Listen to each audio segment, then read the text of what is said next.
On va commencer, Alain. Ouais. Ouais, c'est ça. On en reparle après. On en reparle pendant le... On en reparle pendant le déjeuner. Salut les sœurs et les frères. Alors voilà. On sent que c'est les vacances qui perturbent un peu notre fonctionnement. Voilà, les annonces habituelles.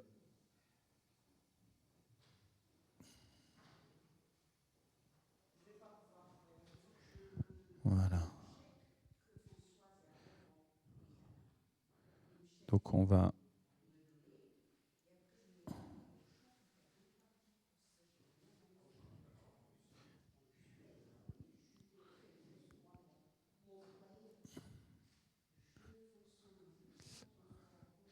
Voilà, on va commencer les amis. Hop. Et je me rends compte... Du coup, je vais faire une petite modif là sur le... Les gens, ils vont se dire, qu'est-ce qui se passe avec le masque là-haut. Hop, comme ça, on cache un peu le téléviseur. C'est pas très joli à l'écran. Voilà. Et on va cacher un petit peu le BAES, qui est pas très joli aussi à l'écran. Voilà.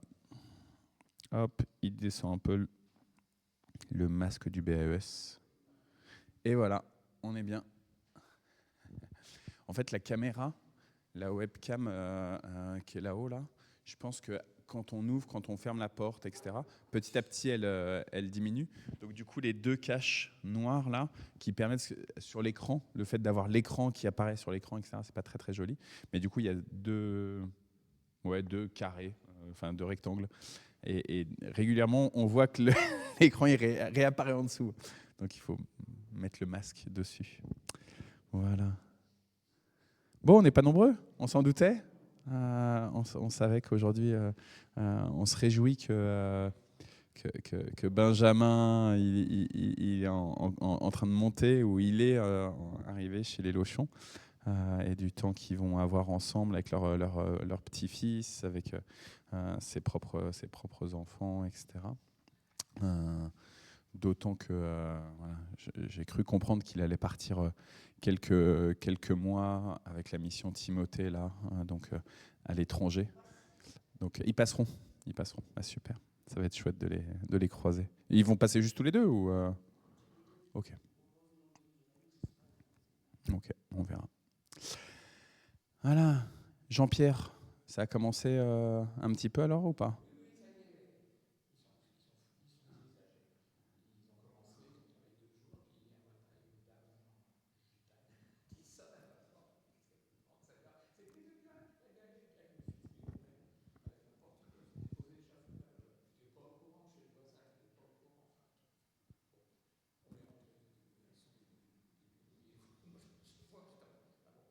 T'étais en pyjama. Bon. En tout cas, ouais, et en fait, et ça fait du bien. C'est-à-dire que même si ton histoire de chauffage n'est pas réglée du tout pour l'instant,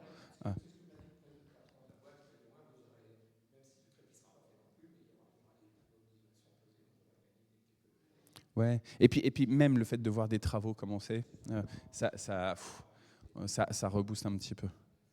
Bon, et toi, il y a encore plein de travaux justement d'isolation à ton immeuble et tout autour là. Euh, Comment vous allez? Ouais. Au niveau quoi? Du bruit, au niveau de la luminosité, au niveau de quoi? Poussière. Ouais, ouais. Hmm, ok.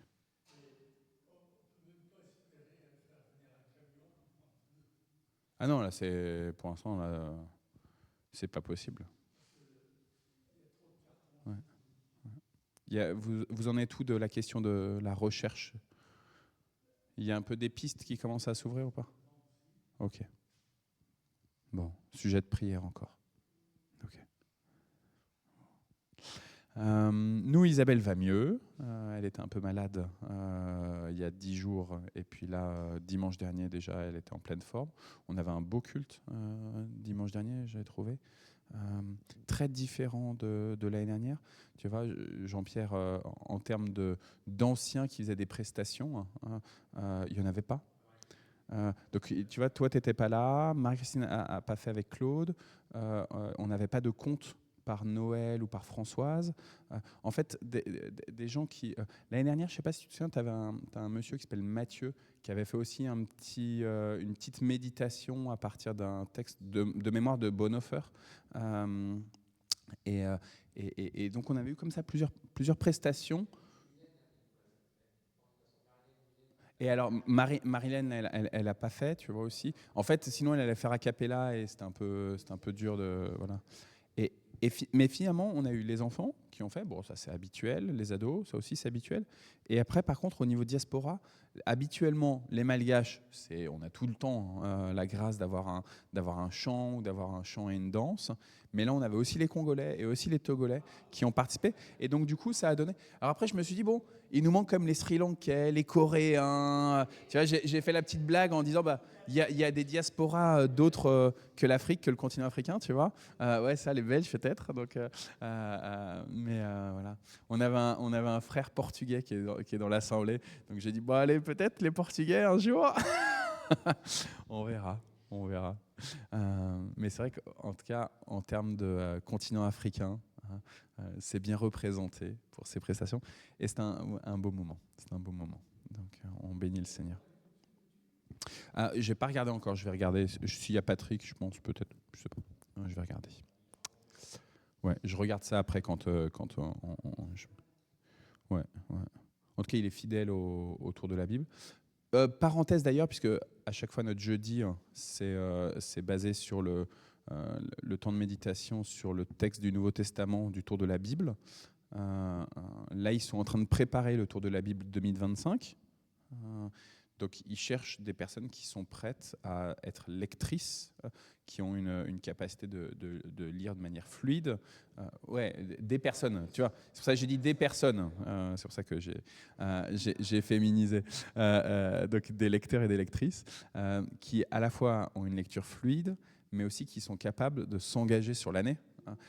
Pour, par exemple, moi, cette année, et du coup, cette année, j'ai été très, très peu présent sur ce tour de la Bible, sauf pour le créneau où je lisais, qui était le lundi matin à 6h40. Et donc tous les lundis matins, on était deux, et donc une dame qui s'appelle Myriam et moi, et on était là ensemble tous les lundis matins à 6h40.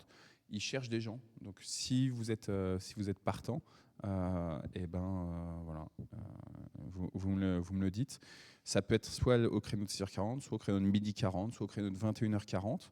Et par contre, quand on est engagé, c'est vrai que c'est sur les 360. Ouais, c'est ça. Et c'est du lundi au vendredi.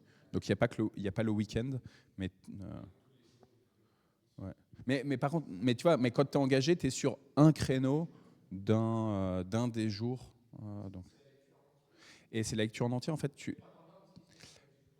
en fait, concrètement, le 2 janvier, ou je ne sais pas combien, enfin quand ça commencera, eh ben, il y aura 3 chapitres de la Genèse, le psaume numéro 1, quelques versets du Proverbe 1, et puis Matthieu 1.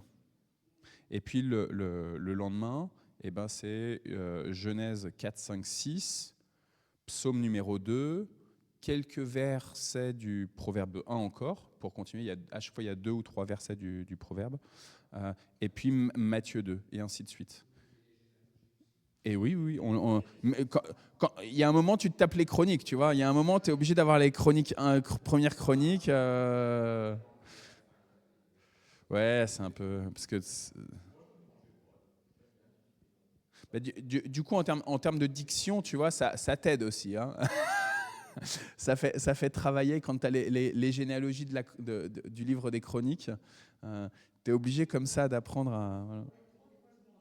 Ouais, c'est ça, c'est un peu dur. Non, c'est pas évident, c'est pas évident. Ouais.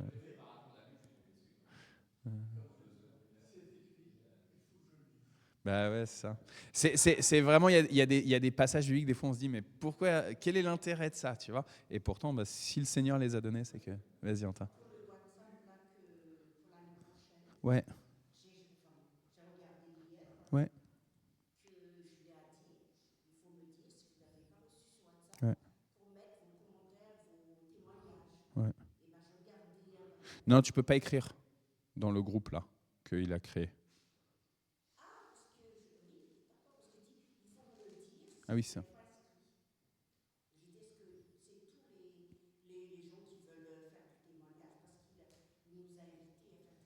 Ah ok. Bah, peut-être il y a un autre groupe alors, je sais pas.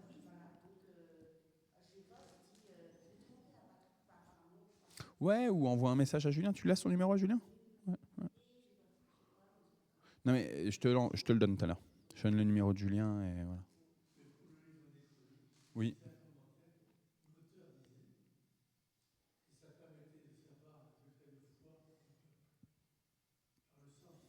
Hmm.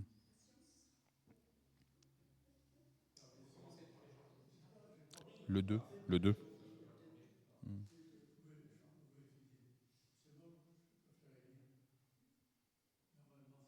C'est ça. C'est ça. Et puis, juste que tu saches aussi, Jean-Pierre, il y a des moments où, pour une raison ou une autre, eh ben, on ne peut pas, hein. Et en fait, dans ce cas-là, on prévient notre binôme et il trouve quelqu'un, tu vois. Il y a des appels qui sont faits. Tu vois. Moi, je me suis retrouvé justement à lire pour d'autres créneaux, des fois que le mien. Donc, voilà. Ok, on prie. Seigneur, nous te bénissons de ce temps d'accueil, d'échange, de rencontre, où nous prenons des nouvelles les uns des autres. Oui, Seigneur, c'est toi qui, dès ce matin, attendais à ce qu'on puisse venir en ta présence avec ce qu'on a vécu pendant ces derniers jours, pendant cette dernière semaine, hein, et qu'on puisse déposer entre frères et sœurs et devant ta face, devant toi, Seigneur, tout ce qui est de l'ordre des défis, tout ce qui est de l'ordre des charges, tout ce qui est de l'ordre des joies aussi et de la reconnaissance, Seigneur. Alors béni sois-tu, toi qui relèves ceux qui sont affaiblis. Autour de nous, il y a beaucoup de personnes qui sont fatiguées et qui sont malades. Donc on croit, Seigneur, en cette parole, venez à moi, vous tous qui êtes fatigués et chargés, je vous donnerai du repos. On croit fermement à cette parole que tu as donnée. Et donc on te prie pour toutes ces personnes qui, autour de nous, sont épuisées physiquement ou psychiquement, voire spirituellement. Nous croyons, Seigneur, que ce temps de célébration, il est aussi un moment où, à la fois en communauté, on se retrouve en ta présence, mais aussi en, en tant que celle de la terre et de lumière du monde. Nous croyons que cette célébration, elle vient te glorifier pour ce territoire, pour ce monde, Seigneur. Alors oui, nous te prions pour ce territoire en ce début de célébration. Nous te prions pour nos voisins, voisines, nos commerçants, ceux qui ont une responsabilité euh, politique, associative, tous ceux qui font du lien.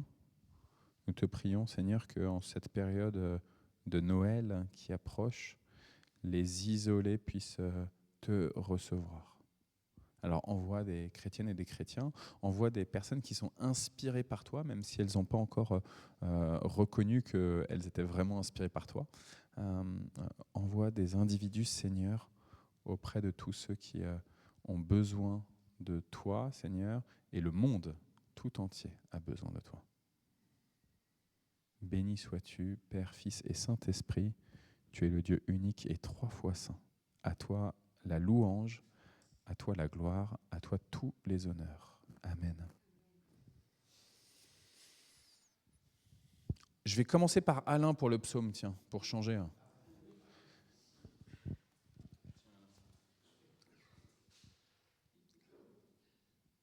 Tiens, je te donne le micro pour l'instant, et comme ça je vais l'afficher le psaume si tu veux.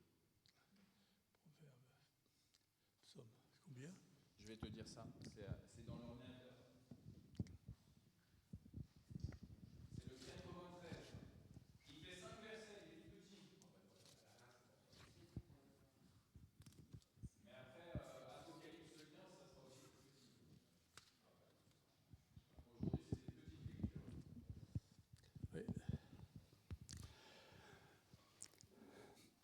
Adonai est roi, revêtu de majesté.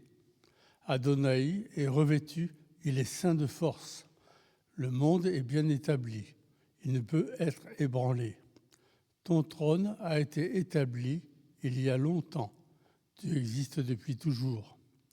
Adonai, les profondeurs s'élèvent, les profondeurs élèvent leur voix, les profondeurs élèvent leurs vagues mugissantes. Plus que le bruit des eaux tumultueuses ou que les puissantes vagues de la mer, Adonai est puissant dans les lieux élevés. Tes instructions sont profondément infaillibles, la sainteté convient à ta maison, Adonai, pour tous les temps à venir.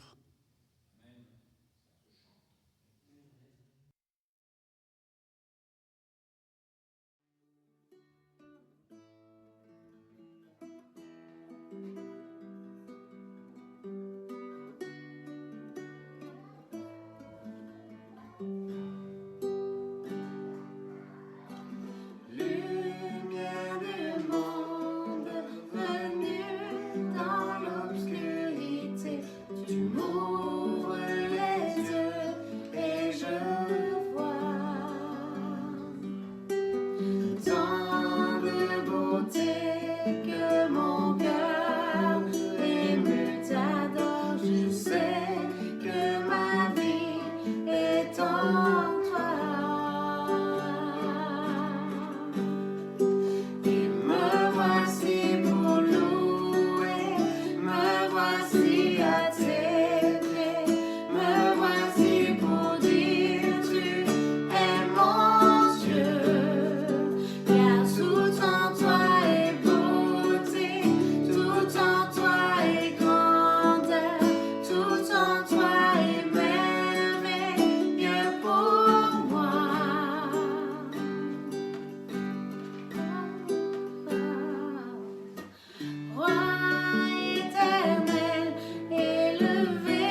suis né pour te louer.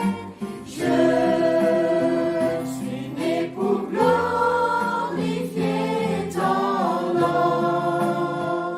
En toutes circonstances, avant gloire, te dire merci. Je suis né pour t'aimer. Je suis né pour t'adorer, mon Dieu.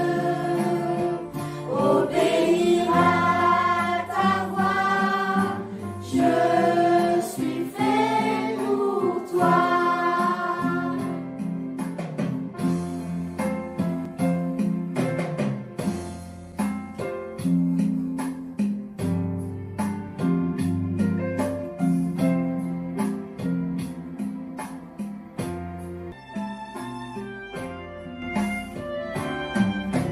Je suis né pour te louer.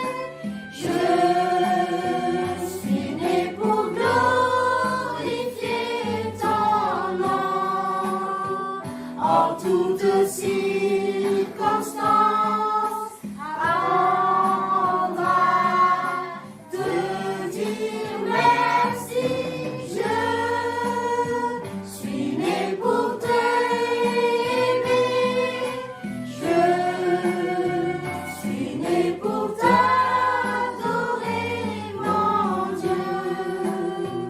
Obéir à ta voix. Je suis fait pour toi.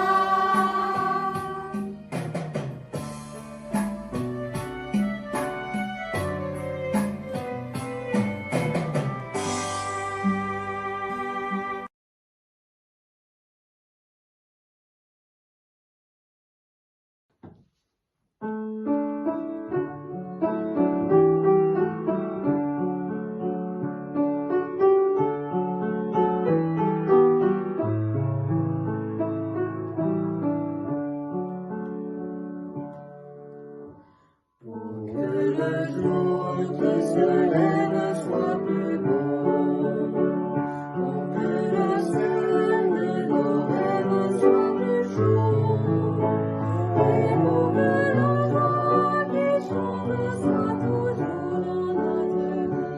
Ô Seigneur, donne-nous ton esprit d'amour. Pour que nos cœurs qui te cherchent soient plus forts, pour que la paix soit au cœur de nos efforts, et pour que nos bras te chantent le merci de chaque jour. Ô Seigneur, donne-nous ton esprit d'amour. Pour que ton cœur brûle en nous comme l'enfer, pour que l'espoir illumine enfin nos yeux, et pour que nos rêves qui chantent soient lumière et vérité. Ô Seigneur, donne-nous ton esprit d'amour.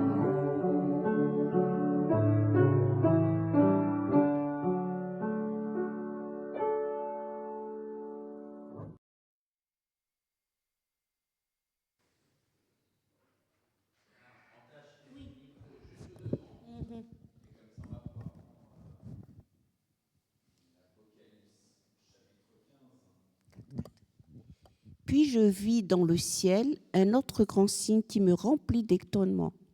Cet ange qui donnait 7 fléaux. Ce sont les derniers fléaux, car ils sont l'expression finale de la colère de Dieu. Puis je vis comme une mer de cristal mêlée de feu. Tous ceux qui avaient remporté la victoire sur la bête, sur sa statue et sur le chiffre qui correspond à son nom, se tenaient debout sur cette mer de cristal. Ils avaient en main les harpes que Dieu leur avait donné. Ils chantaient le cantique de Moïse, le serviteur de Dieu, et le cantique de l'agneau. Seigneur Dieu souverain, que tes œuvres sont grandes et admirables. Roi des peuples, que tes voies sont justes et vraies. Qui oserait ne pas reconnaître ton autorité, Seigneur? Qui refuserait de te rendre gloire? Car toi seul es saint. Tous les peuples viendront se prosterner devant toi, car tes jugements leur sont clairement révélés. Après cela, je vis s'ouvrir dans les cieux le temple, avec la tente de l'alliance de Dieu. Les sept anges qui tenaient les 7 fléaux sortirent du temple. Ils étaient vêtus de lin d'une blancheur éclatante et portaient des ceintures d'or autour de la taille. L'un des 4 êtres vivants donna aux 7 anges 7 coupes d'or pleines de la colère du Dieu qui vit pour toujours. Le temple fut rempli de fumée, signe de la gloire et de la puissance de Dieu. Personne ne pouvait entrer dans le temple avant que soient achevés les 7 fléaux des 7 anges.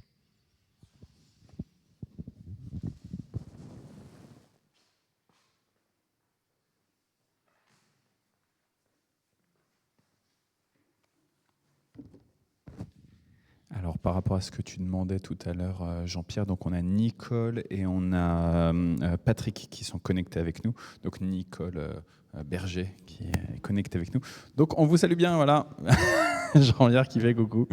Voilà, c'est dernier jeudi avant la pause, avec les vacances scolaires, avec les fêtes de fin d'année.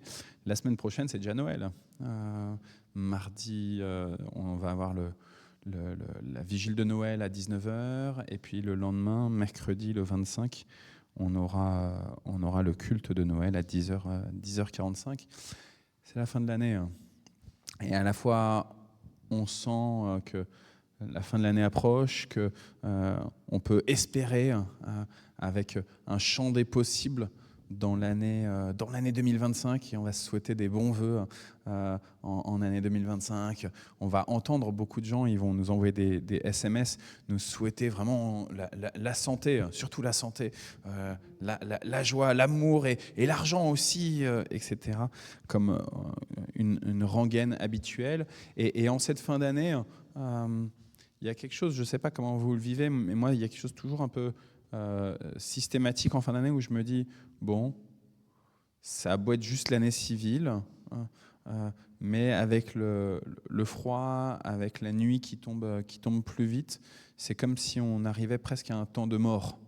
Et ces bonnes résolutions et ces bons vœux qu'on va entendre, et on sait que ça va arriver, ça va être comme ce qui va aller dans le monde, évidemment, mais dans le monde va symboliser un petit moment de résurrection. Pourtant, en cette période de Noël, c'est une naissance, justement, qu'on vient célébrer. C'est la naissance de celui qui était attendu. Et c'est intéressant de se dire qu'il y a une non-concordance entre ce temps de l'Église qui a déjà commencé avec la préparation pour la nativité, pour la naissance du Messie, et le fait qu'en année civile, on arrive au bout, on arrive presque au bout de la création. On est dans les derniers moments où le cœur il bat un peu moins vite, où le souffle il a plus de difficultés à être fluide. Et cette non-concordance entre le temps liturgique, le temps de l'Église, et le temps civil, je trouve que c'est vraiment beau qu'on ait ce texte de Apocalypse 15 qui vient nous rappeler que Dieu tient l'ensemble du monde entre ses mains. L'ensemble du monde, l'ensemble des territoires, mais aussi l'ensemble des temps et des espaces. Dans le texte de ce matin, j'ai particulièrement apprécié le fait que les anges qui sont là, les 7 anges, ils chantent, et ils chantent non pas un cantique nouveau, ils chantent non pas quelque chose tiens, ça y est, je fais toute chose nouvelle, j'invente quelque chose que vous n'avez jamais entendu. Mais en fait, ce qu'il chante, c'est le cantique de Exode 15, le cantique de Moïse.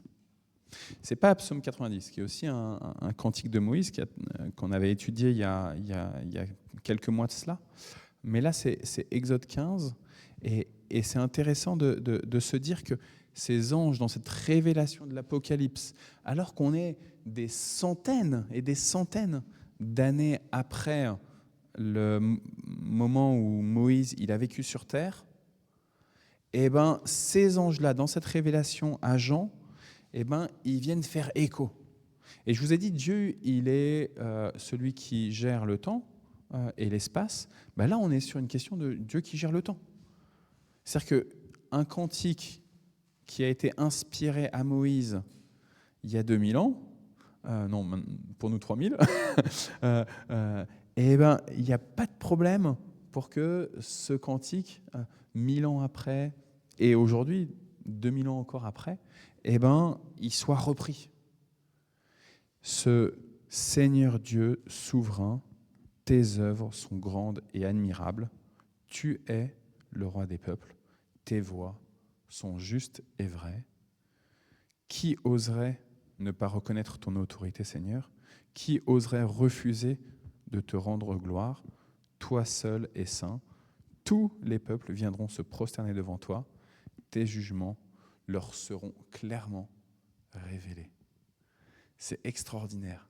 Cette inspiration que Moïse avait eue et que là, qui est redonnée comme ça à Jean dans cette révélation de l'Apocalypse. Oui, Dieu est vraiment celui qui gère le temps. Il est celui qui était avec Moïse, il est celui qui est avec Jean, il est celui qui est encore aujourd'hui présent avec nous. Donc ça m'a beaucoup intéressé,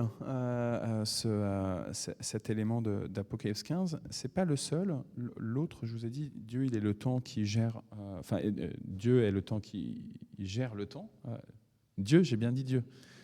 Ouais, ça, dans ma tête, ça bug un peu en disant temps et Dieu là. Mais en tout cas, Dieu, il gère le temps, mais il gère aussi l'espace. Et il y a cette image de la question de la tente de la rencontre. Avec aussi cette fumée, cette nuée.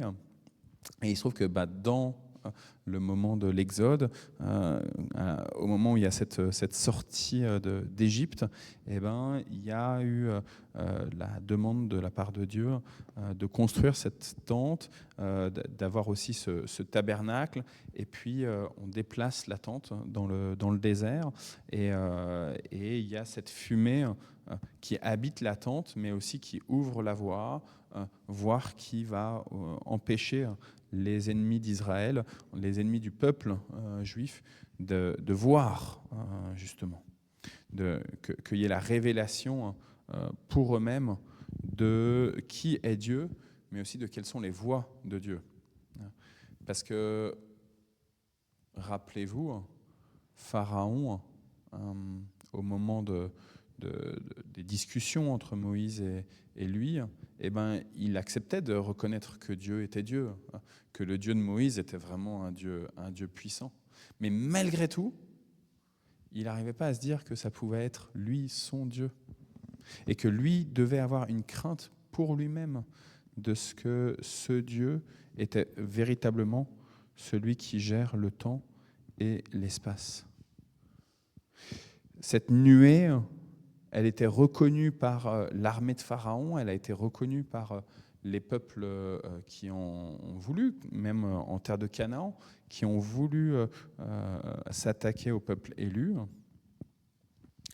Il y avait reconnaissance que le Dieu des Hébreux était un grand Dieu, mais pas la possibilité que, pour ces gens-là, pas la révélation complète que ça pouvait être leur Dieu à eux aussi.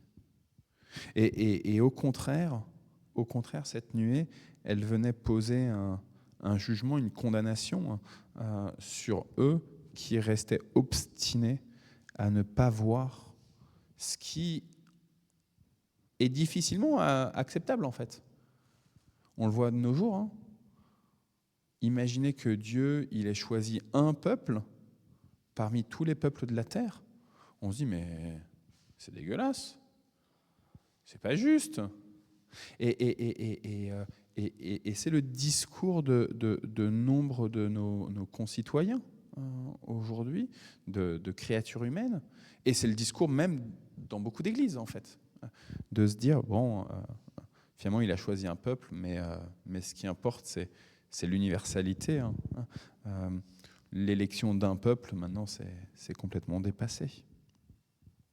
Alors, qu'est-ce qu'on fait de cette réalité aujourd'hui avec Apocalypse 15, de ce temple-là de la rencontre qui est visible par Jean, qui s'ouvre et qui a toute cette nuée qui vient à la fois avec ce chant de Moïse qui dit, qui affirme que à tous seront révélés que Dieu est Dieu et qu'il est vraiment saint, qu'il a la puissance absolue sur toute la création.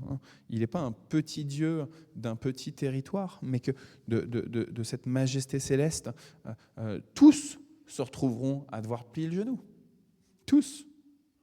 Il n'y a pas un seul être vivant qui ne pourra plier le genou.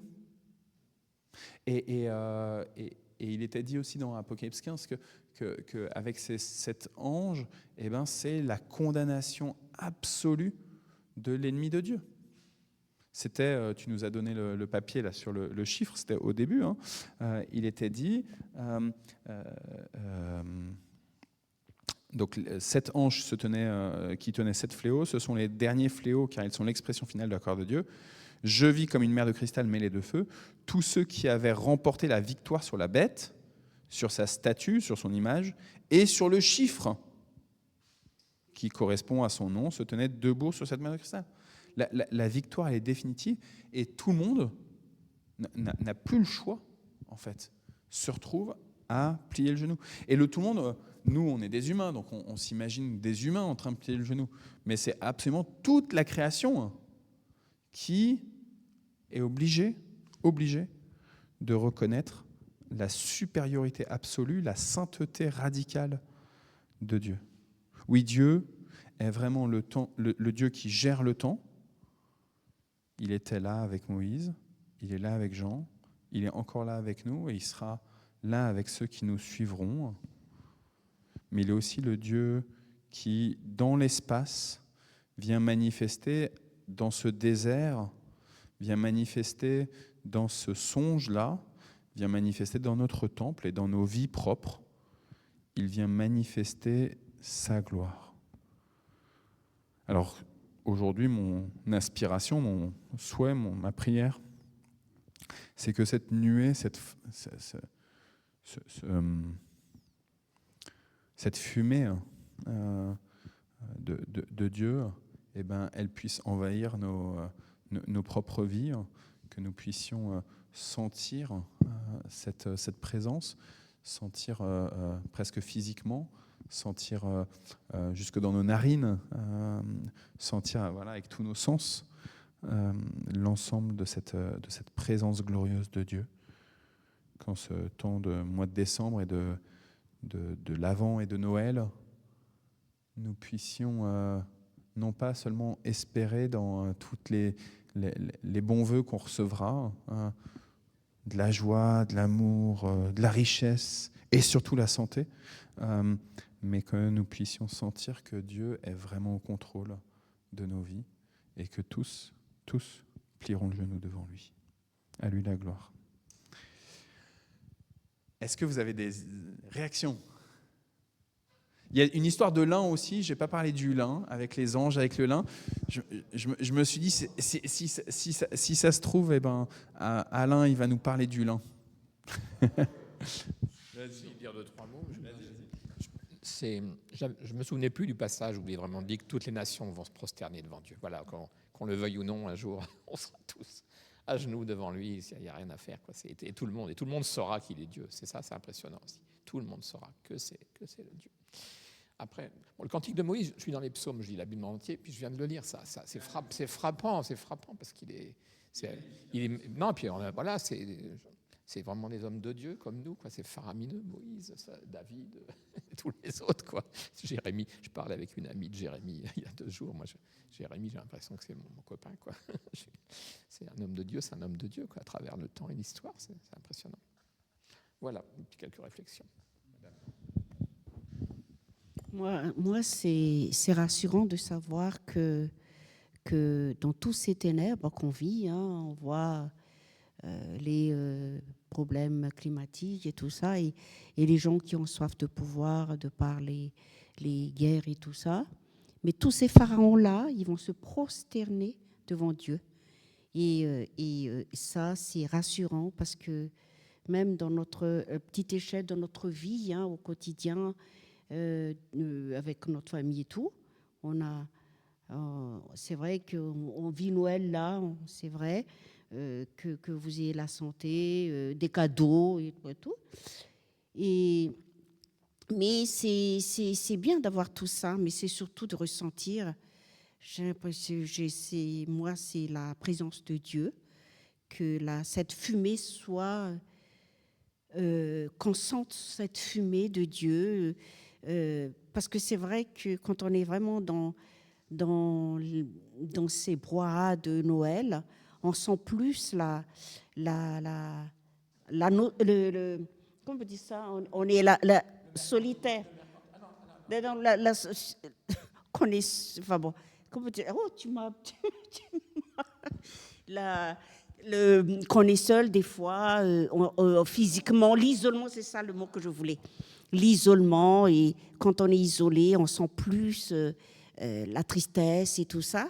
C'est là qu'on ressent quand même plein de choses.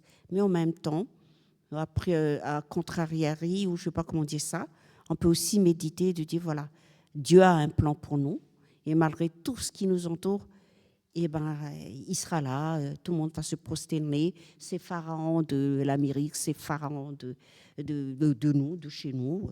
Pharaons, je parle de ceux qui nous gouvernent, qui nous dirigent. Donc, ils vont se prosterner. Donc, gloire à Dieu, vraiment. Dans ces temps de Noël, donc, la télé est souvent allumée chez moi, je suis seul depuis longtemps. Et donc, il y a des téléfilms dits de Noël à la queue leu. Des fois, je jette un peu un œil, mais je veux dire, Noël, c'est vraiment un prétexte, quoi. Ce serait n'importe quel jour de l'année qui glorifie, ce serait pareil, quoi. C'est vraiment, ça n'a rien à voir avec. Quand je regarde, je me dis, de quoi ils parlent, ces gens-là, quoi. C'est pas Noël, ils ne parlent pas de Noël, ils parlent de n'importe quoi d'autre, mais c'est pas Noël. C'est pas Noël. Je ne sais pas si excuse-moi d'insister pour ça. Parce que je ne sais pas si avant-hier, comment c'est hier, je crois, Christophe a dit, vous allez être choqués, très choqués, ce que je vais dire. Je ne sais pas si tu étais là.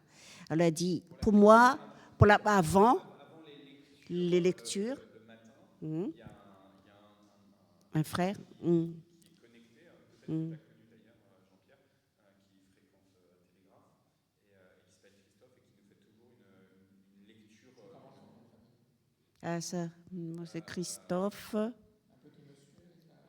Il doit être marseillais, hein, finalement, parce qu'il parle souvent de Marseille.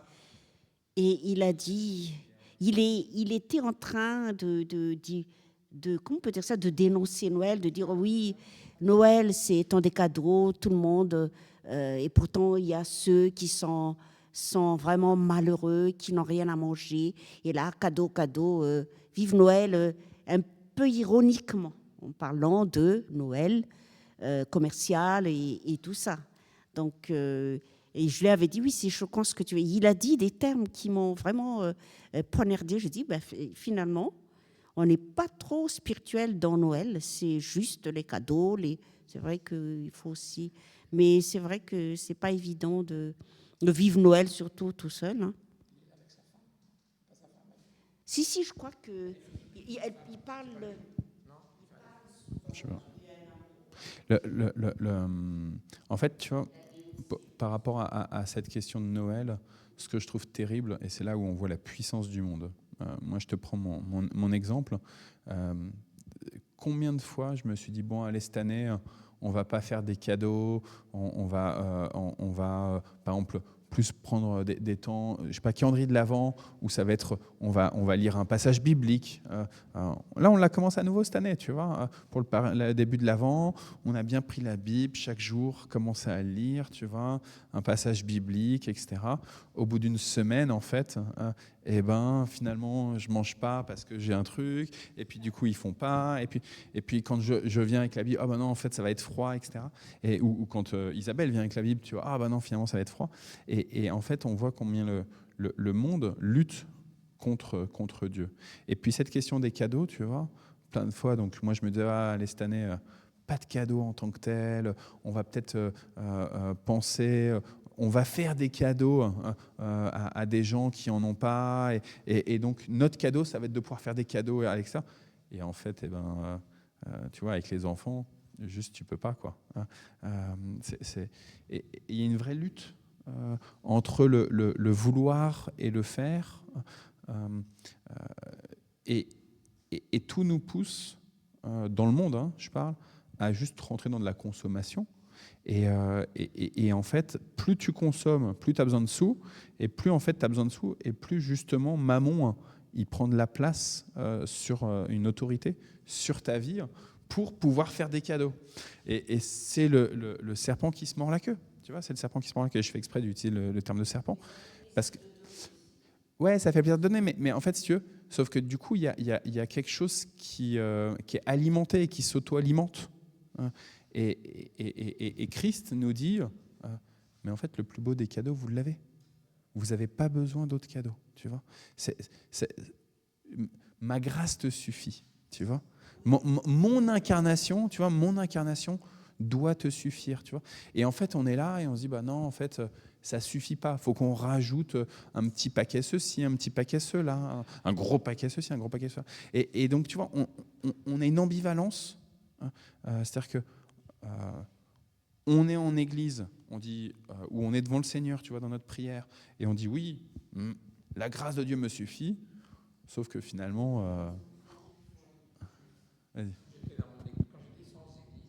J'aimais bien Noël chez les réformés parce que eux, vous faites toujours un culte. Il y a toujours un culte chez les réformés à Noël, alors que les églises évangéliques n'en font jamais si c'est pas le dimanche. Non, mais c'est vrai, si. Écoute, il n'y a pas de culte, de Noël si c'est un mercredi, tandis que donc je trouvais toujours un endroit où aller dans une église réformée, où aller pour le jour de Noël. Moi, j'étais content.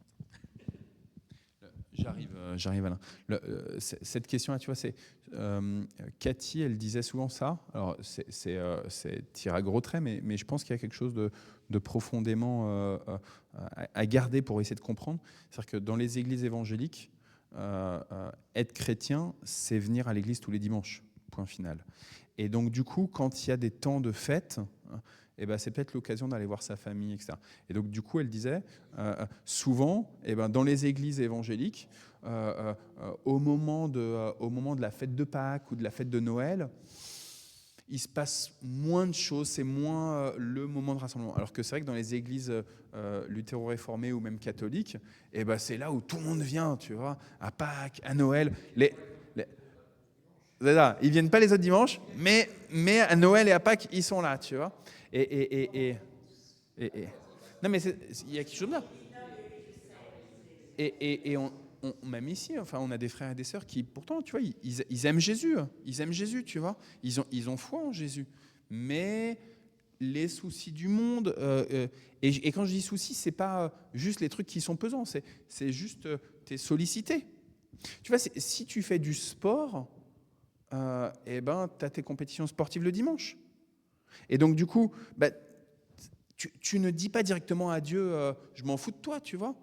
Mais tu dis à Dieu, je te remercie de me faire aimer ce sport-là. Bon, de toute façon, tu sais que je t'aime le lundi, le mardi, le mercredi. Bon, le dimanche, je vais aller faire mon sport. Ouais, mais sauf que concrètement, tu prends pas du temps avec ta communauté. Et qu'est-ce que ça veut dire? Et donc, tu vois, en termes de foi, ouais, c'est des gens qui sont croyants. Tu vois, on en a des gens ici à l'église. Ils sont vraiment croyants. Moi, j'aime leur foi. Mais il y a une sollicitation du monde, donc ce que j'appelle les soucis du monde, tu vois, il y a une sollicitation du monde qui fait que ils viennent pas à l'église. Ça peut être aussi la grasse mat du dimanche. Tu vois, je te parle de sport, mais des fois, les gens, ils sont tellement fatigués de la semaine. Ouais, après, attends, je vais juste voir vers Alain. Parce que Alain, il veut le micro. Oui. Alors, je vais essayer de me rappeler de ce que j'ai appris, sur le lin. Mais il faut se dire que le lin, c'est un tissu spécial qui a peut-être une origine même spirituelle. Maintenant, le traitement du lin peut donner plusieurs formes de symboliques, mais formidables. Le lin lui-même n'était pas coupé, il était arraché du sol. Une fois qu'il était arraché, il était mis à sécher. Après, il est mis à tremper. Mais ce trempage, qui s'appelle le rouissage, est destiné à faire pourrir la pulpe. Et cela peut nous représenter notre nature charnelle qui doit être transformée et retirée. Voilà. Et une fois que la pulpe est pourrie, il fallait le battre. Les épreuves. Les épreuves. Et une fois qu'il a été bien battu, il fallait le peigner. Puis après, sélectionner les fibres pour en faire la qualité que l'on voulait. Les plus blanches, les fibres les plus blanches étaient faites pour des tissus spéciaux. C'est ce qu'on appelle le fin lin. Mais les fibres les plus ordinaires, dans la Bible, est désigné par le terme bad.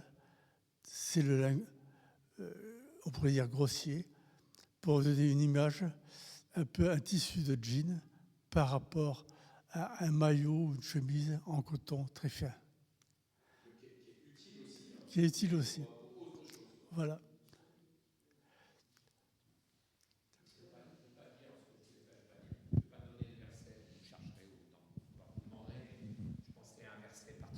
Dur qui est dans l'Apocalypse et que j'ai pas entendu depuis 50 ans, mais je vous laisse.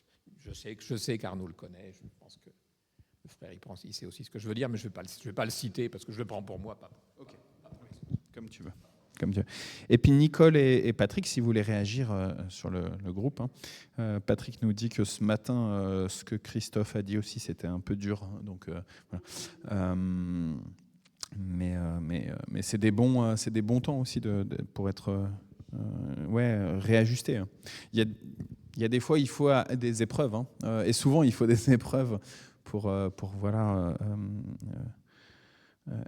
fortifier au sens le plus puissant de notre foi. Voilà. Vas-y. Je comprends pas trop les choses. Le lin alors représente les Hébreux, comme vous dites, c'est ça? Oui, symboliquement, oui. Mais spirituellement, le lin était battu. Le lin était battu, c'est quand on bat le blé. Oui, mais il avait dit aussi que le lin représente les Hébreux. Ah, j'ai entendu hébreu. Merci. Mais oui. Les épreuves. Là, ça me parle plus. En fait, si tu veux, t'as la culture du lin. Il est coupé, arraché, et après il y a tout un traitement qui est fait. Et donc, et alors pourquoi ça le passionne cette plante-là, c'est parce que dans la Bible, il y a un certain nombre de vêtements, ceux des prêtres, du grand prêtre. Là, tu vois, les anges, dans l'Apocalypse 15, où on nous dit que c'est fait en lin. Et donc, tout ça, ça a alimenté, tu vois, un désir pour Alain d'essayer de comprendre un peu plus. Et en cherchant, tu vois, il s'est dit, c'est quand même étonnant comment c'est fait, la fabrication d'un tissu en lin, par rapport à comment est-ce que Dieu nous utilise, nous. Tu tu vois, dans notre vie chrétienne. Toute la démarche de conversion, hein, donc avec le fait d'oser d'être humilié, d'être relevé, d'être corrigé, d'être sanctifié, hein, et tout ce processus-là qui permet que, en fait, aujourd'hui, tu es à la fois sélectionné et en même temps, tu n'es pas encore complètement utilisé. Donc, tu es déjà élu, tu es déjà dans le... Puisque Dieu, il est au-dessus du temps, comme je disais tout à l'heure, il t'appelle déjà sainte. Et pourtant, dans le monde, il y a encore tout un travail qui est en train de se faire pour que tu sois toujours plus sanctifié. Parce que j'ai entendu au lieu de épreuve, j'ai entendu hébreu. Donc ça relate un peu ce qu'on vit, surtout les gens pas ici pour le moment, les persécutions. Ça fait partie peut-être pour moi, le traitement de l'un, d'avoir des épreuves. Hein. Et nous-mêmes, dans notre vie quotidienne, il y a beaucoup d'épreuves. Et justement, j'ai l'impression que plus tu avances dans le spirituel, dans la religion, et plus tu as beaucoup d'attaques. Je ne sais pas pourquoi, mais j'ai l'impression d'être comme ça. Et surtout que Satan nous attaque pour ceux qui nous sont proches. Surtout, ils attaquent ça. Et s'ils connaissent nos faiblesses. C'est aussi parce que notre Dieu, c'est un Dieu jaloux. Et donc, plus tu avances dans ta vie chrétienne, plus tu découvres ce désir de Dieu d'être ton seul pilier de ta vie. Et donc, ça veut dire que plus tu avances dans ta vie chrétienne, plus tu découvres qu'il y a des choses qui ne sont pas bonnes. Et donc, tu vois, plus que les attaques qui viennent de l'extérieur, en fait, il y a un positionnement de ta part qui fait que il y a des choses que tu rejettes soit explicitement, soit implicitement en ne participant plus. Et donc, du coup, le monde qui cherche juste à se dire nous, on veut Anta comme on l'a toujours connue, toujours pareil, tu vois, on la connaît Anta et on ne veut pas qu'elle change, et te voyant changer, il dit non, mais ça, c'est pas la Anta qu'on connaît, tu vois. Et c'est là où il y a un combat. Et il se trouve que dans les pays où il y a de la persécution physique violente, c'est tout de suite plus visible. Mais la réalité, c'est que dans le monde entier, même ici dans le Mantois, si tu prends au sérieux la seigneurie de Dieu sur ta vie, forcément que tu te mets à mal contre le monde. Tu vois, ce que je viens de te dire sur Noël, sur les cadeaux. Si je dis à mes enfants aujourd'hui, non, on a un cadeau, c'est Jésus, donc vous n'aurez pas de cadeau à Noël. Mais mes enfants, ils vont péter un câble. Et mes enfants, ils ont beau être enfants chrétiens, tu vois, et que là où ils en sont, ils aiment Jésus, tu vois, n'empêche que ils vont me faire la misère. Ils vont pas comprendre, tu vois. Et ils vont être le monde à m'attaquer, tu vois, à me dire non, t'es un mauvais père, tu nous aimes pas, tu vois. Si tu décides de pas faire Halloween, je veux dire, le monde te dit allez, on fait tous ensemble, c'est la joie, c'est la festivité. Et tu dis non, moi je participe pas à ça. Ouais. Mais du coup, alors, raison de plus, si tu le faisais avant, tu vois, moi je me suis déguisé en Père Noël, je l'ai fait le Père Noël, hein, donc tu as donné une habitude. Les gens ils venaient frapper chez toi, tu donnais des bonbons. Et là d'un seul coup on se dit mais qu'est-ce qu'elle nous fait? Elle est bizarre elle. Et tu vois elle est bizarre elle, c'est déjà une attaque en fait. Si c'est juste elle est bizarre elle, point final, c'est pas bien grave. Même si c'est quand même maudissant. S'il se met à y avoir des insultes sur ta boîte aux lettres, si on se met à te téléphoner, à sonner chez toi, etc., en pleine nuit, etc., ça devient plus gênant, hein, si c'est à répétition, et ainsi de suite, tu vois. Pour en revenir à ce que tu disais, ce que tu expliquais à Anta, quand tu disais que Dieu nous demande de nous débarrasser de certaines choses. Ce qui est réconfortant, c'est qu'il nous laisse du temps, quoi. J'ai 70 ans, ben, je me débarrasse de choses, et il y en a encore beaucoup à faire, mais bon, Dieu a pris son temps avec moi parce qu'il sait que si c'est brutal, ben, tu vas dire non, attends, c'est pas possible, je te donne pas ça, je m'enfuis. Et puis, un spécial Alain, près de chez ma maman, dans les champs, vient de s'ouvrir une grande usine. Vu le nom, ça doit être une usine de traitement de lin. Donc je penserai à toi maintenant. À chaque fois que j'irai voir ma maman.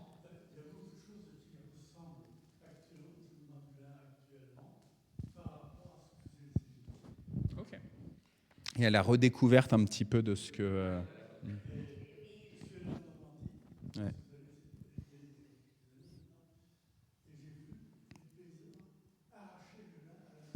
Hmm.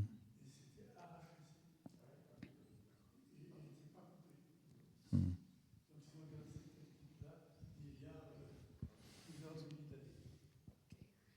Moi, je vais te demander juste en 2 mots. On aime bien discuter, même on est 2, 3. C'est ça qui est agréable aussi. Mais c'est juste, peut-être c'est hors sujet, je ne sais pas. Mais comment on appelle ça, le linceul ou quoi de Jésus, est-ce que c'est avec du lin? Puisque c'est quelque part...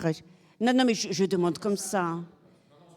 Non, mais c'est par curiosité comme ça.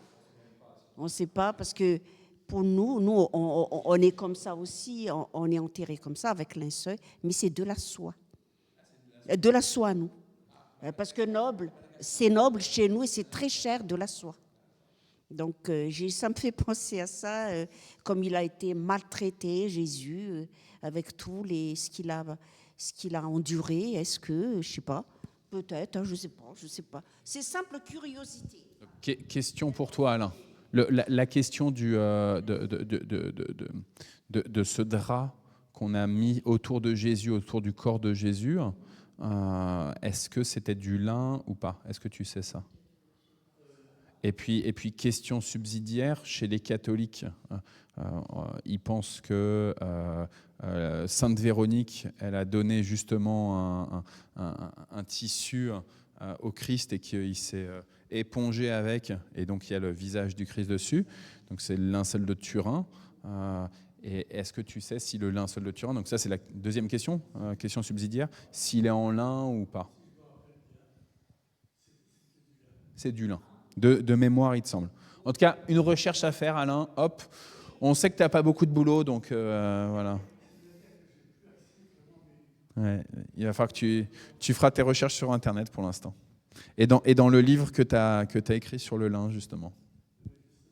Sur l'ordinateur? Tu l'as pas sur l'ordinateur? Ouais.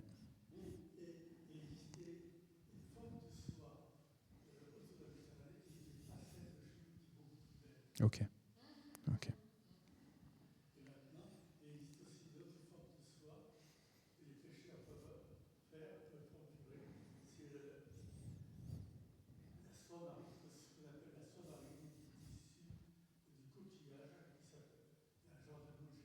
Ok. Une soie marine. Voilà. Ok. Je vous propose qu'on s'arrête là sur la question, parce qu'il est déjà 11h04. Joseph prit le corps et l'enveloppa d'un linceul blanc. Un linceul blanc, il y a marqué. Ouais. Donc à voir quand il y a marqué linceul, si c'est en lien justement avec le lin ou pas.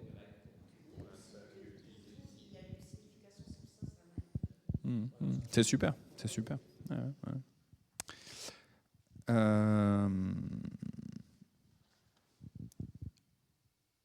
Juste une petite chose, c'est vrai que Jean-Pierre t'a dit, quand je me suis converti, si en fait je m'étais rendu compte à quel point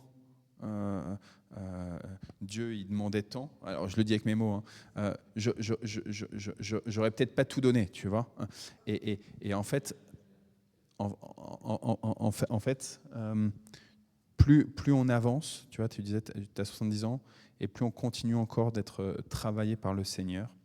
Et aujourd'hui, tu vois, quand on reçoit le baptême, quand on a, je sais pas, 20 ans, et qu'on reçoit le baptême, on dit, ouais, ça y est, je donne ma vie à Dieu. Notre sœur Nicole, elle dit, Dieu, il est le pilier de ma vie. C'est grâce à ça que j'arrive à traverser la maladie qui est la sienne. Et c'est lourd. La réalité, c'est que au moment de notre conversion, en fait, on est encore très, très bébé, hein, de comprendre tout ce que Dieu il exige de nous. C'est-à-dire que cette question de Dieu qui veut être Seigneur de absolument toute ta vie, toute ta vie, tu vois, tu ne peux le comprendre que peut-être sur ton lit de mort, que éventuellement tu auras vraiment donné toute ta vie à Dieu. Tu vois, c'est-à-dire que c'est un tel travail d'accepter de lâcher sans cesse chaque élément. Parce qu'en tant qu'humain, on aspire quand même à un minimum de contrôle sur les choses. Et voilà. Donc voilà, j'ai reformulé un petit peu, tu vois. Tu parlais de tes 70 ans et que le Seigneur...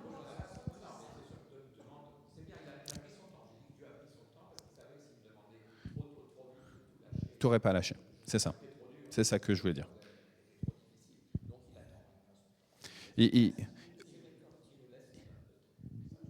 C'est ça. Il met du temps pour réclamer tout de toi. Ouais. Pour réclamer tout de toi. Et du coup, tu vois, même ça, cette question de la patience, c'est qu'il nous invite par son esprit il produit de la patience en nous. C'est-à-dire que tout ce que Dieu est, il nous invite à l'être nous aussi. En tout cas, il veut produire ça en nous. Et tu vois, moi, je suis un impatient. Je sais que Dieu, il doit encore continuer son travail en moi.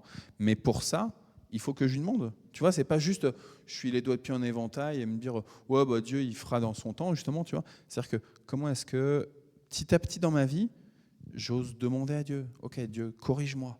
Dieu, rends-moi patient. Dieu, donne-moi d'aimer ceux que j'ai pas envie d'aimer. Tu vois, comment est-ce que je recherche dans ma demande, dans ma supplication à Dieu, comment est-ce que je demande à Dieu d'être un peu plus saint en fait. Et ça, il y a des moments où on est un peu plus à demander à Dieu et des moments où on ne le fait pas. Et puis, ok, je lis le fil rouge. Noël sous tension au Nigeria. Il y a 1 an, des attaques attribuées à des extrémistes Peuls ont causé la mort de plus de 160 personnes donc, au Nigeria, dont des femmes, des enfants, des personnes handicapées incapables de fuir. Selon des témoins locaux, des rumeurs circulaient déjà à l'époque sur une attaque imminente. Et le 24 décembre, ces menaces sont devenues une réalité dans une opération d'une violence extrême. Cette année encore, des rumeurs circulent sur le fait qu'il y aura une répétition de l'année dernière. Et évidemment, les gens ont peur.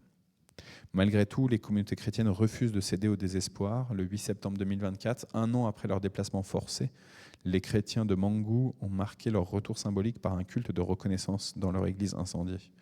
Près de 280 personnes étaient là pour prier, pour chanter, malgré la crainte qu'aurait pu susciter la présence de bergers Peuls à proximité. Leur chant résonnait plein d'assurance. « Satan, tu ne me feras pas renier ma foi. Un jour, Dieu nous délivrera. » La communauté reste déterminée à retrouver cette terre et à reconstruire un quotidien normal, malgré les conditions inhumaines dans les camps de déplacés. L'espoir et la foi de ses frères et sœurs demeurent inébranlables. Donc les sujets de prière, louons Dieu pour le témoignage donné par ses frères et sœurs rassemblés pour chanter 1 an après de violentes attaques. Prions pour le réconfort et la paix de Dieu, pour que le réconfort et la paix de Dieu reposent sur tous ceux qui ont perdu des membres de leur famille lors des attaques passées. Et prions pour la protection de cette Église, pour qu'elle soit un lieu d'espoir et de joie en cette période de Noël. Et j'aurais envie de dire aussi de sécurité, en fait. Nigeria. Voilà. Je vous propose aussi qu'on prie pour les travaux chez toi, le déménagement à venir. Hâte ce jour, Seigneur. Ouais. Ouais, et puis simplement en fait que vous soyez plus dans le bruit, que vous ayez une salle de bain avec une douche, que vous n'ayez pas des étages à monter, tu vois. C'est-à-dire que les livres et tout le musée Alain Dumont, en fait, je crois qu'il est secondaire. D'abord, ce qui importe, c'est que vous soyez bien, vous. Je pense que le Seigneur, il attend que vous réclamiez aussi que vous puissiez vous poser. Ouais, ouais.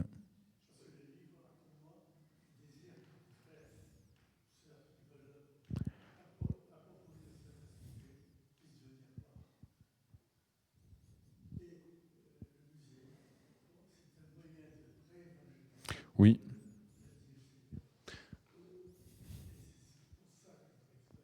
On sait les raisons qui te poussent à ça, Alain. On sait les raisons qui te poussent à ça. Et tu as un beau cœur pour le Seigneur et pour l'évangélisation. On sait aussi que le Seigneur, il voit votre souffrance et les conditions dans lesquelles vous êtes actuellement. Et donc, il veut vous donner le lieu de calme et de repos. Hier, d'accord. Ok. Hier, j'ai échangé avec une sœur en Christ, avec une ancienne collègue. Depuis 15 ans, on se connaît.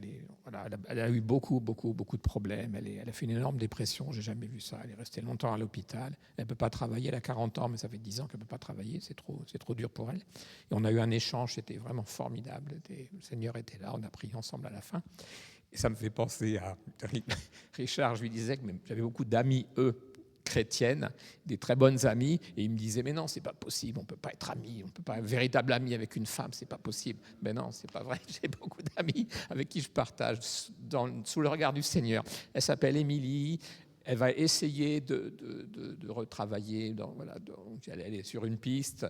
Ils vont essayer de trouver quelque chose de vraiment adapté. Elle a besoin, ce serait bien, parce que ça fait 40 ans, ça fait 10 ans qu'elle ne peut pas bosser. Donc voilà, je vous la remets et puis je rends grâce à Dieu pour ce moment de partage.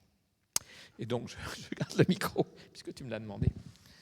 Seigneur, je te remets nos frères et sœurs du Nigeria. C'est un des nombreux pays où les chrétiens souffrent véritablement. Souvent, nous disons ici qu'on est persécutés, mais ce n'est rien du tout à côté de ce que vivent nos frères et sœurs dans ces pays.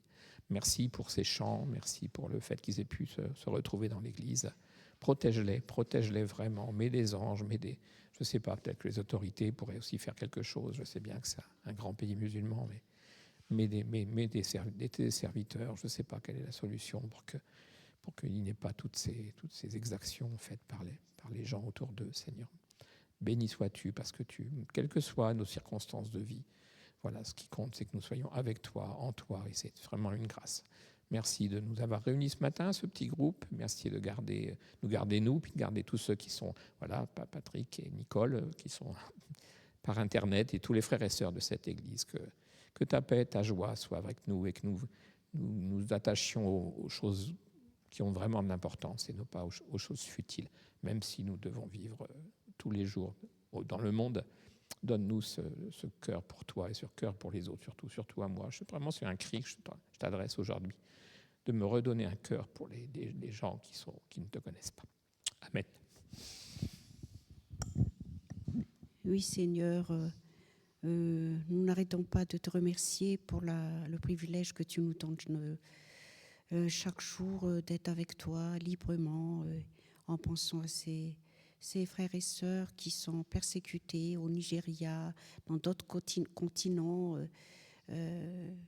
Aide-les, Seigneur, et épaule-les et intervient dans ces pays-là, Seigneur. Nous prions aussi pour nous-mêmes déjà, pour que nous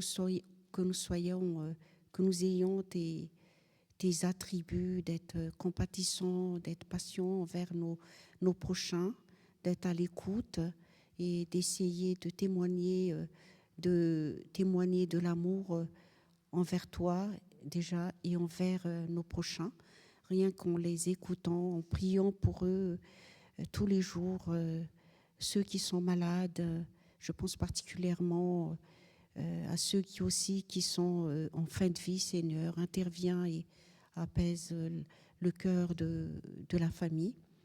ceux qui aussi sont isolés, Seigneur, c'est accentué en ces périodes de fête. Visite-les, Seigneur, et sois près d'eux et donne-leur la joie malgré qu'ils soient seuls et sans famille des fois. Je prie aussi particulièrement aussi pour la famille du monde qui ont vraiment besoin, Seigneur, que tu les secours, que tu leur donnes, Seigneur, un logement, parce que avec tous ces cartons autour, ils ne peuvent plus respirer, ils sont embêtés avec les travaux et tout ça. Seigneur, interviens, Seigneur. Je prie pour tous ceux qui sont malades, qui sont malades physiquement, et je pense aussi à tous ceux qui sont malades. Mon frère qui est à Madagascar et qui a vraiment un problème au cœur, qui a des œdèmes partout, Seigneur, interviens. Ils sont désespérés et tout ça, les maladies et les autres problèmes, ça s'accentue surtout en période de fête. On se sent abattu, on se sent vraiment des fois aussi isolé parce que les autres sont avec leur famille. Je ne dirais pas pour le fêter Noël, aller chercher des cadeaux et tout ça, mais c'est vrai qu'on se sent un peu délaissé un peu des fois avec ces temps de Noël.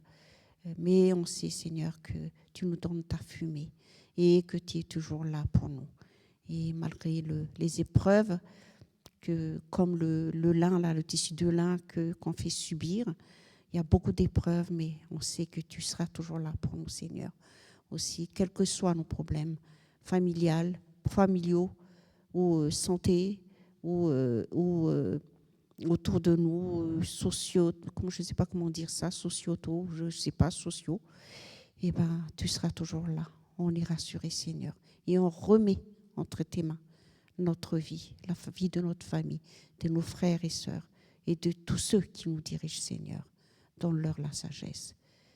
Au nom de Jésus, amen.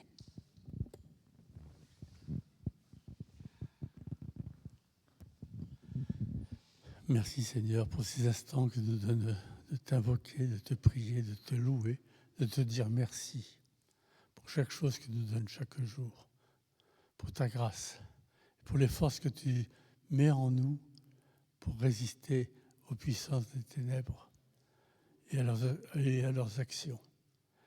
Mais je veux te prier aussi pour ces frères et sœurs qui sont persécutés dans le monde.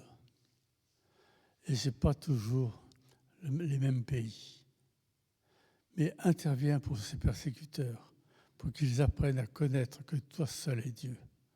Et tes lois n'ont pas changé, tes promesses n'ont pas changé. Tu es là, Seigneur, et je veux te dire merci. Merci pour nous, de cette liberté, pour te prier, te louer, nous rassembler devant toi. Oui, à toi la gloire et à toi la louange. Merci pour cette liberté que tu nous donnes aussi pour nous instruire dans l'Écriture. Seigneur, c'est à toi qu'est toute la gloire. Merci Père pour Jésus-Christ. Merci Esprit Saint de nous conduire vers notre Roi et Sauveur et d'intervenir dans nos êtres entiers pour devenir chaque jour plus conforme à tes désirs pour la gloire et la louange de notre Sauveur et notre Père et notre Dieu. Amen.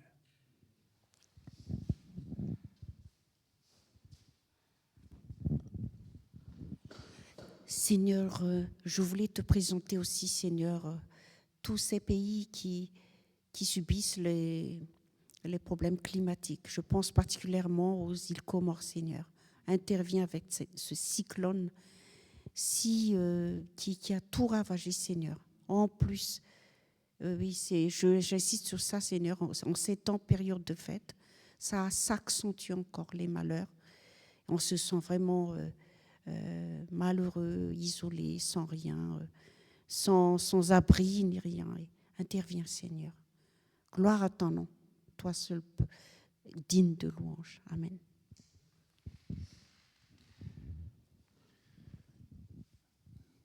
Seigneur, je veux te confier les familles des personnes qui sont décédées.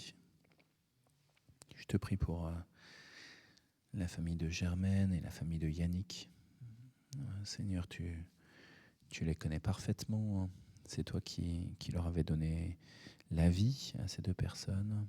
C'est toi qui les avais formés dans le sein maternel. Je crois, Seigneur, que tu les as accompagnés par tout ton amour pendant la durée de leur jour. Et que, alors qu'aujourd'hui, ils ont rendu chacun leur dernier soupir, je te supplie pour le réconfort de leur famille. Je te prie par rapport à ceux qui sont malades en ce moment, notamment dans notre communauté, hein. Les personnes qui ont la grippe. Seigneur, soutiens-les et réhabilite-les, s'il te plaît. Je te supplie pour tous ceux qui viendront la semaine prochaine au culte de Noël, à la vigile et au 25. Je te prie par rapport à ce qu'on vient de discuter pour que nous ne soyons pas, nous, plein d'orgueil qui assistons dimanche après dimanche ou jeudi après jeudi au culte et que eux le font pas, Seigneur. Donne-nous un esprit d'humilité, hein. Donne-nous beaucoup d'amour pour eux, pour chacune, chacun, Seigneur. Donne-nous beaucoup de joie de les retrouver, Seigneur. Permets que nous puissions être prudents et patients dans nos prises de parole, Seigneur. Que nous soyons fins, Seigneur, et pleins d'amour, comme toi tu es fin et plein d'amour. Je veux te supplier, Seigneur, pour notre doyen Olivier. Je pense que maintenant c'est vraiment lui le doyen de l'Église. Je te prie pour voilà, tout le soutien qu'il a avec ses filles notamment. Je te prie pour Evelyne. Fais-lui du bien, Seigneur, s'il te plaît, dans son corps, dans sa solitude. Sois présent, Seigneur, s'il te plaît. Je te prie pour Nicole et pour Patrick qui sont connectés avec nous. Seigneur, voilà, permets que Patrick, au-delà de son 6e étage, qu'il ne peut pas quitter en ce moment, Seigneur, il ressente que son immeuble il est plein de ta présence, que ta nuée, Seigneur, soit dans cet immeuble de Courbevoie, Seigneur. Permets, Seigneur, aussi à notre sœur Nicole, ça fait trop d'années maintenant qu'elle est au plus mal, avec ses dialyses, Seigneur. S'il te plaît, montre-lui un jour nouveau, Seigneur. Ouvre la petite fenêtre, Seigneur, pour qu'elle puisse, toi qui es son pilier, qu'elle puisse voir des améliorations dans sa santé, s'il te plaît, Seigneur. Et nous croyons que tu es un Dieu de miracles. Et nous osons te demander, même si rien ne va, nous osons te demander des miracles, Seigneur. On veut te prier pour la famille de Raymond, Seigneur. On veut te prier pour Raymond. Seigneur, interviens, s'il te plaît. Et ensemble, nous te disons la prière que Jésus nous enseignait. Il fallait que je le dise, Jean-Pierre.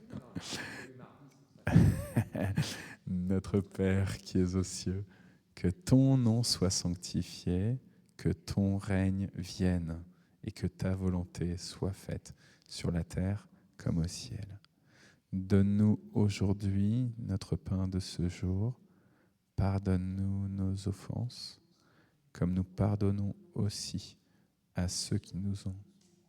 Ne nous laisse pas entrer en tentation, mais délivre-nous du mal, car c'est à toi qu'appartiennent le règne, la puissance et la gloire pour les siècles des siècles. Amen. Amen. Voilà, Seigneur, t'es tu es le Dieu qui dirige aussi ce coup de téléphone. Donc à toi la puissance et la gloire. Les amis, que le Seigneur vous bénisse, que vous puissiez téléphoner à Jésus aujourd'hui et dans les jours à venir, que vous puissiez savoir qu'il est toujours au bout du fil pour vous répondre à vos prières, même les plus folles. Il est là pour nous écouter, pour nous prendre dans ses bras au-delà du téléphone, que vous puissiez sentir qu'il n'y a pas de mauvaise prière pour lui. Amen. Bon jeudi, les amis. Ça m'appelle un peu en parlant de téléphone. C'est le seul téléphone qui n'est jamais occupé. Amen. Amen. C'est vrai. Ah, c'est pas mal. C'est pas mal, je trouve. Tu tombes jamais sur le répondeur. Avec Jésus, tu tombes pas sur le répondeur.